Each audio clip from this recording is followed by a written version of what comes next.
Welcome to Coffee, Eggs and Inspiration. It's a weekly show that goes out over YouTube and as a podcast over all of the major channels. And each week I get to sit with an inspiring person and listen to them tell their story and share it with all of you. This week is no different. I'm joined by Stuart Worden, the principal of the BRIT School. I'm super excited by this. Thanks, Craig. Absolutely, I'm really happy to be here. Thank you for coming. I'll give Stuart the customary introduction. Stuart has a background in theatre, actually was a theatre producer and worked with a lot of playwrights, and now almost 26 years ago, I think, joined the BRIT School, which we'll talk a lot about during this interview. 1994 was the time, and has taken this institution into the famous, iconic, incredible institution that it is today, and continues to pump out amazing talent. The BRIT School itself is a free state school. It is selective and it's distinguished by its focus on performing and creative arts. So for those of you, certainly in my age group, you might remember Fame, the movie. It's sort of based on that concept, and it is really, it's honestly like that, walking around the school. It's so cool. It's in Croydon, which is a city in south of London. Some would say South London, and it does education and vocational training in performing arts, media, art, design, and the technology that supports that. Some of the alumni, check this out: Adele, Jessie J, Jovian Wade, Cush Jumbo, Loyle Carner, Amy Winehouse, Kate Nash, Black Midi, Tom Holland, the latest Spiderman. And I could go on for many, many minutes and probably hours with the list of fantastic talent that's come out of it. It's funded by the government, the media industry, and a contribution from the BRIT Awards, which is administered by the BRIT Trust, so the big music festival and award ceremony each year. What an incredible institution you lead, Stuart. Oh, thank you. Yeah. So tell me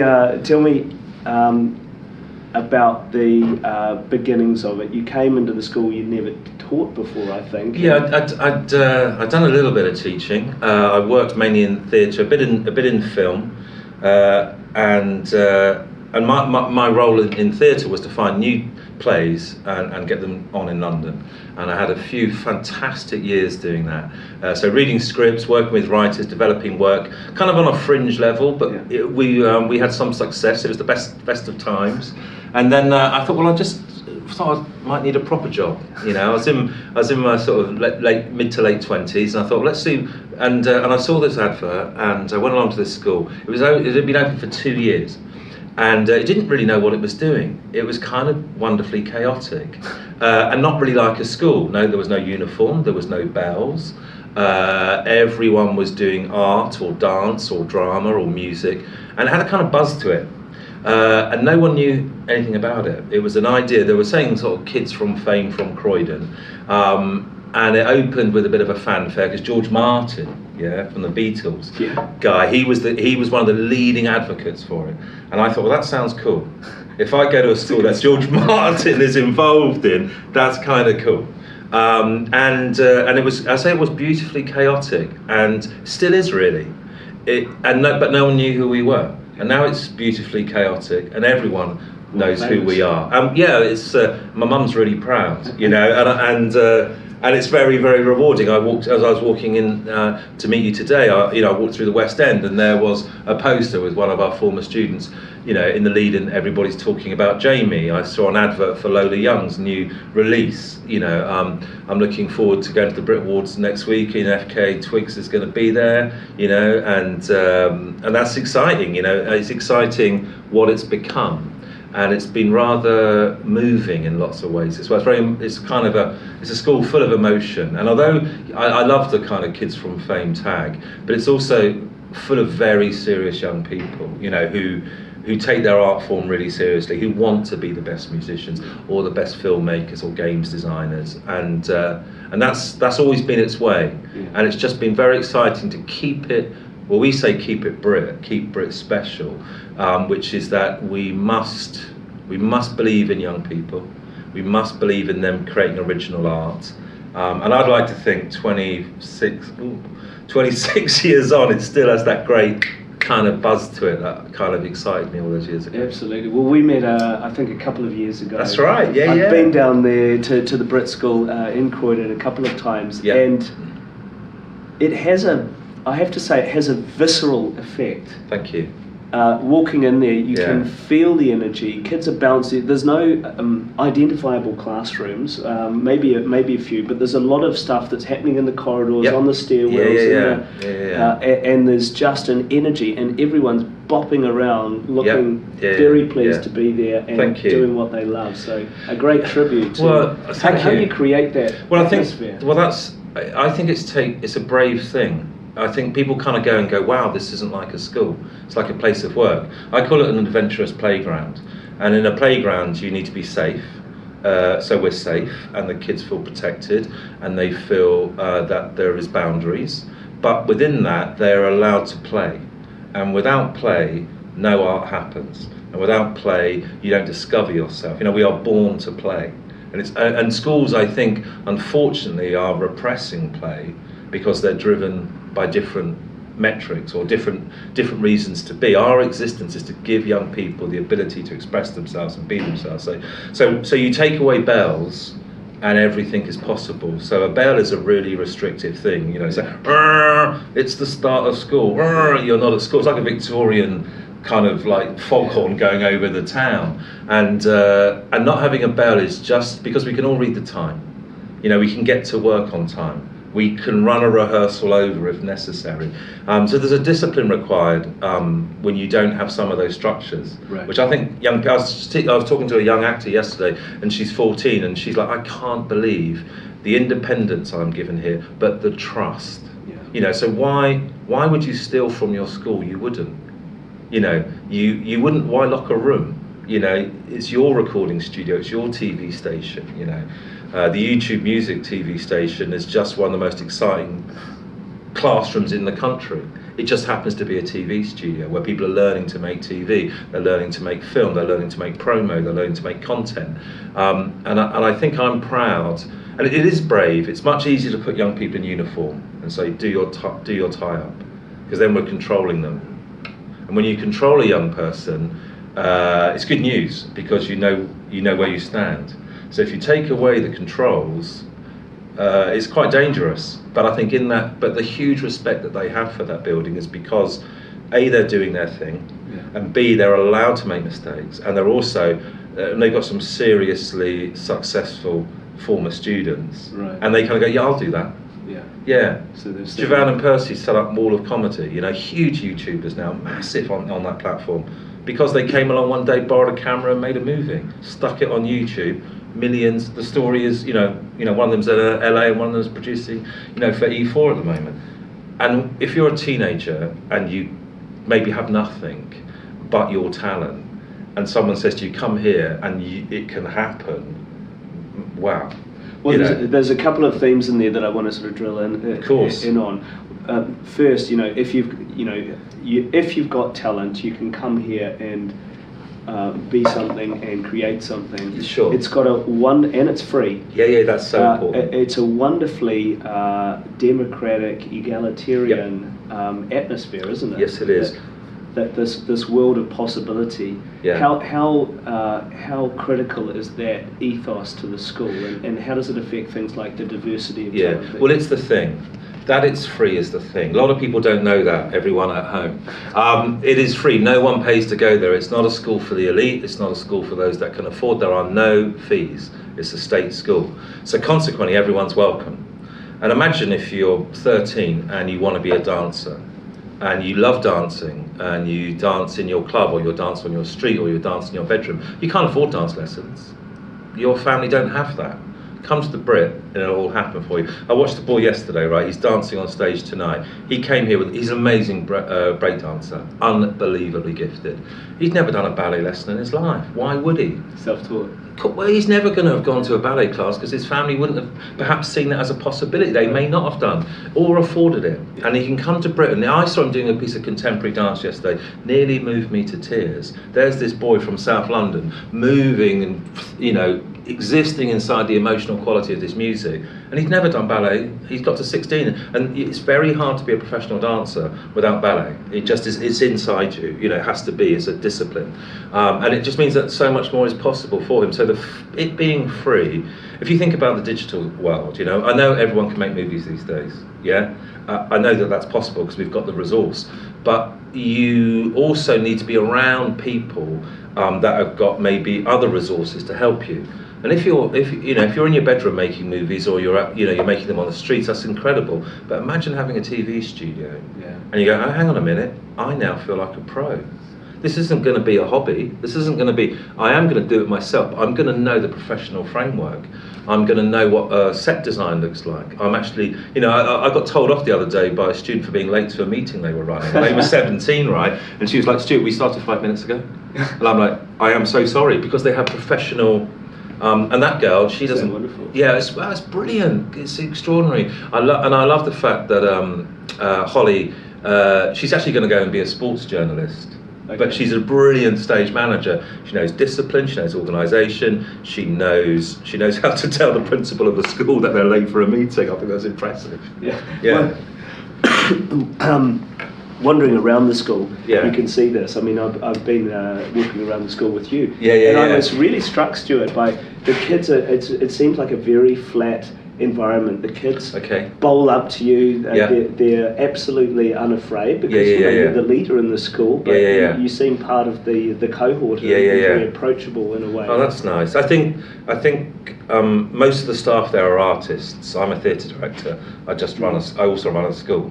So when you're directing a play, the lighting designer, the set designer, the costume makers, the stage managers, the deputy stage managers, they are important, and you have to value them. You can't, there is a hierarchy, of course, but you have to value the collaborative ensemble. It's like we sent some filmmakers off on location to the Peak District recently in 2 teams of 25, and they're all doing, and that's hilarious, right? So thanks to the generosity of a film company that supported that event, some of them couldn't afford, some of them hadn't been out of London, but the key about that democracy and I think how staff see themselves there is that this is not a them and us, this is an us, and that makes for beautiful art. Very much. Well, when you're terrified of your boss or terrified of your teacher, nothing's really going to happen. I suppose it comes back to this environment of safety that you talked about. Every time. I want to drill down on that because cool. You've been in education, a different flavour of it for a quarter of a century. What are your observations on traditional education as it contrasts with what you do? Well, I think it's tough being in education at the moment, and I think it's hard because there's a lot of expectations on you as a teacher, as a leader, and as a student. So the expectations are that this time from 9 till 3 is the most important time in your life, and you've got to get a lot done. And it's got to be ordered, it's got to be structured, it's got to hit results, you've got to hit results, you've got to hit results. And those metrics, I think, are sometimes damaging, and they've become more and more pressing in young people's lives and in teachers' lives. So, so it's all about the spreadsheet. And it's all about the target grades and the targets and the targets. And I think what that happens for young people is that it puts a pressure on them that makes it very intense. It's already intense enough growing up. Your brain's developing, your hormones are developing, you're getting a sense of your own identity. Then you're being told how to cut your hair. Then you're being told what shoes to wear. Then you're being told you've got to get these grades, otherwise I will fail as a teacher, and I will fail as a head teacher, and we will fail as a academy, and we will fail as a country. And I think that sense of pressure on young people, and I've seen it, I do go to other schools, I think they're amazing, they're not for me, how some of them run their lives, but it works if what you want is outcomes, But for instance, if we look at the marketplace of employment, I'm worried about that. I went to a really lovely function not so long ago where a head teacher was quite rightly applauded for his amazing work. He was retiring, and every child was going to university from his school. And I was like, I'm not so sure about that.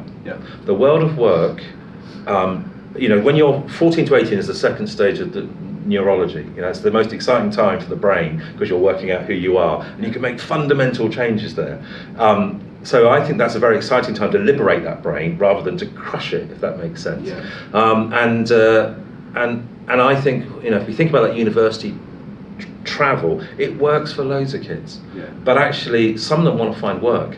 Some of them want to go on adventures. You know, they don't. I'm really proud the school has lots of different parts. Yeah, and that should be seen as powerful. Yeah. Like the young child who wants to go and be a dancer or a filmmaker at 18 should be celebrated in the same way as a child who wants to go to Oxbridge. Absolutely. You know, they're both very worthwhile. I know what employment want is they want creative young people, they want flexible young people, and they want people with confidence and communication skills. They're the things. They don't necessarily want a degree, because that only proves that you've got a degree, which is a powerful thing. As an employer, I can confirm that I'm 100% in agreement, and I'm the dad of 2 teenage boys, and I have these observations as well. And I think in a world that's changing constantly, your ability to remain agile, adaptable, embrace a life of continuous learning, see around the corners, imagine a future that's different. These are all different ways of describing creativity, not maths or English or history. So I think, you know, in today's world, creativity is really a superpower. And it is. They really are. And I was talking to some of these students when they'd come back from this film shoot, and one of the directors, a young girl who I think was very, very nervous when I met her when she was 14. Now she's directing a film at the age of 17 with a crew of 24, a budget, on location. And she says, I'll tell you what, Stuart, the first day was awful. Yeah. I got it wrong. I got my logistics wrong. I got my timing wrong. I got my communication between the production line was all adrift. And I was. She was said. I think she almost said. You know, I was like a captain at sea in the boat. I didn't know where I was going, and then I got it together. Yeah. And that's powerful. You know, it's powerful. Glorious failures. And it's just glorious. It's fantastic to know that that's a team thing that she's done there. Yeah. So she may not go on to make movies. I think she probably will. But what she's got there is she's dug in. Yeah. And she's faced a real life situation. You know, the beauty of vocational education. I love academic subjects. We're pretty good at them at school. Yeah. We're way above the national average in maths and science.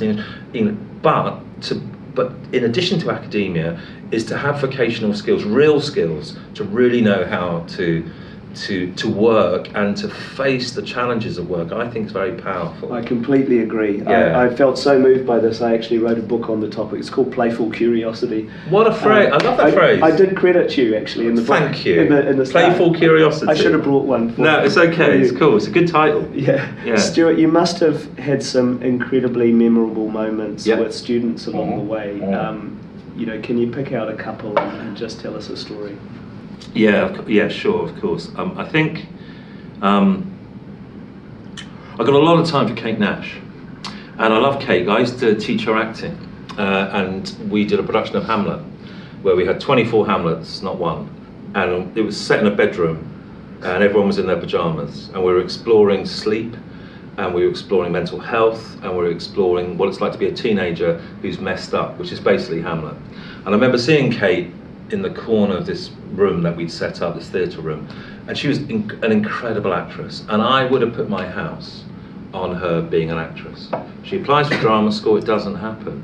What? I couldn't believe it, and I didn't know what to say. Anyway, the story goes, she falls down the stairs, she's stuck in her bedroom, she starts writing music, she sticks something on a thing called MySpace, remember those days? Yeah. One of the first artists to use MySpace. And then of course it all takes off for her. Right. And I can remember she writes a little thank you to the school on her first album, Made in Bricks, and she invites the school to her gig at Shepherd's Bush, her big end of tour show. It was rammed with BRIT School. And I remember looking around going, and the whole crowd was singing Foundations, and it was just a top moment. And what I love about Kate is that moment, but actually what then happened next. So her career, she grabbed hold of it. She didn't do the songs that her labels wanted her to do. Good girl. She got all punky. She got, she was a strong feminist singer. And then I always had my fingers crossed that the acting would come back into her life. And now she's a big success in Glow. Yeah. That is a story, and I'm just so deeply proud of her. I mean, I could, you've mentioned many of those others before, but that's just a moment that I really love. And I think, let me think. Yeah, one of the others. I remember being at the BRIT Awards, and I was meeting one of those former students backstage, and I'm waiting for her because she's very busy. And I'm excited to see her. I haven't seen her since she became this colossal, world star. And as I look around the corner of the O2, this tall young black man starts walking towards me, and I'm thinking, hey, it's Alex. And he was on our production course. So he was a lighting sound designer, right? So he's walking towards me, and I'm like, oh, here's my moment, right? Ant and Dec are walking past, and blah, blah, blah, blah, blah. But I want to see Alex. He comes past me, I say, Alex, mate. And he goes, yeah, sorry, Stu, I'm busy. And just walked straight past me. And I'm like, that's cool. Yeah, I think he was on the lighting crew. And we've got a lot of people working backstage, on a lot of films, on a lot of music shows. But that moment of this young man not having time for me. He was an alumnus at the time? Yeah. He was an alumnus, and he was just working on he's made a career out of working, as a production, because we've got 100 production students there doing lighting and sound and costume. And there he was too busy to talk to his old teacher. And I was like, that is brilliant, and I think that is a top moment. I think seeing laser focus professionalism. Well, he was just on it, He's like, I'd love to meet and chat, but I'm actually busy. Yeah. And so he had professional focus. He was there doing his thing, I think Jovian and Percy's success in Wall of Comedy has also been something to behold, because those two young men they were such fun to teach. They're both actors, and they were my tutor group. Okay. And they were up for it, They were up for the parties. They were up, but they also just knew how to work hard, and to set up an internationally successful, YouTube thing like Wall of Comedy, to have E4 knocking on their door, to create Shearer's Story, which is like one of the most successful, and to do that off their own graft. Yeah. So those two boys, and when they come into school, they are the heroes. Because every kid's seen their films on YouTube. Every kid knows their story, and they're role models. Yeah. And that's powerful. So I could go on, but there's some for you. Out of interest, who was the woman that you were waiting for? It was Adele. It was Adele. Yeah. It's good to catch up with her. And when I last saw her, when I'd seen her, I wasn't the head teacher. I was running the theatre department and sort of artistic side of the school, and she goes, "Oh, look at you now," and I went, "Yeah, look at you now." And then she went on to sing. When we were young that night, and it was a glorious night for her, and she looks down at the BRIT School students in the pit at the BRIT Awards and says, I remember when I was young. Please check that out. Yeah, that she had that moment to kind of like talk, and I've also loved how she's been working with Laura Dockrell, the former student, on that powerful story that Laura has been talking about. That's that connection, that always BRIT connection, And Ben Thomas is still Adele's guitarist. They met in the foyer when they were 16, and he's still, incredible. Yeah, it's a very special talent. Connection. But I love the way that you call out. that it's very easy if you're not in the industry to sort of see what you see in front of you. Yeah. And forget that actually there's a massive team and a lot of sort of professionals that sit behind that. And I was watching I think one of the latest Star Wars films, and I was watching it because my friend was former student Roy Taylor is the stunt coordinator of it. Okay. And you've seen more of his films than any other. You've seen him more than you've seen Amy Winehouse. For instance, he is in Game of Thrones. He is in Harry Potter. He falls at the end of Harry Potter. He's Voldemort. Okay. But as a stuntman. And he's the stunt coordinator on Star Wars. Right. And you see those names, there's hundreds of names at the end of a movie. Yeah. And they've got to come from somewhere. Yeah. They've got to have those technical skills. Film, TV is the biggest growth industry in this country. And I'm loving the fact that our school is training up those technicians, those camera people, those editors, those people, those stunt people. The actors are one thing, but actually the crew behind any artistic endeavour is the thing. Well, you heard it here. So there's a big set of professions that you can go into. It's not all about university for sure. I love university, by the way, but I just don't think it's always the way. Do you know, we've here at Google, we've crossed out the requirement for university qualifications as a recruitment criteria. So please apply. It doesn't matter if you've been to university or not. I'm going to do a little plug. If you're a business or somebody who's simply interested in the creative arts, this is a free school. I'll put a link below if you'd like to make a contribution, whether money, time, or equipment. I'm sure Stuart would gratefully receive that. Yeah, no, I will. I mean, we're funded by the Department of Education. Yeah. We're supported hugely by the music industry and the BRIT Trust. But to do what we do, we need help. We need friends. We need the generous support of others, because and what you're doing with that funding, whether you're wanting to do a workshop with us with BRIT for Business, or whether you're wanting just to give to the school, you are investing in the future talent of tomorrow. That's quite exciting to go, look, I helped that kid get on stage, or I helped that kid become a games designer, or look, we've just helped support the next Turner Prize winner, because they will come from the BRIT School. Yeah. And that's thrilling to know that you as your organisation or as your individual have helped that school along the way. So yeah, all support welcomed. Super meaningful, and a great note to end on. So there's probably a few young people out there watching this, or maybe people in a little bit further into their career that are thinking about pivoting, interested in getting into performing and creative arts. Yep. What's your advice to them, Stuart? I think it's the great time to join in. It's the creative and performing arts are the growth industry in this country. It's never been a better time to make TV. It's never been a better time to make movies or be involved in the games industry. This is exciting. So good news is that you can pretty much be assured that you'll get employment because it's such a growth area. So I think everyone will know that it'll be hard work. That's great. You'll probably have some fun, which is great, and you might make some impact.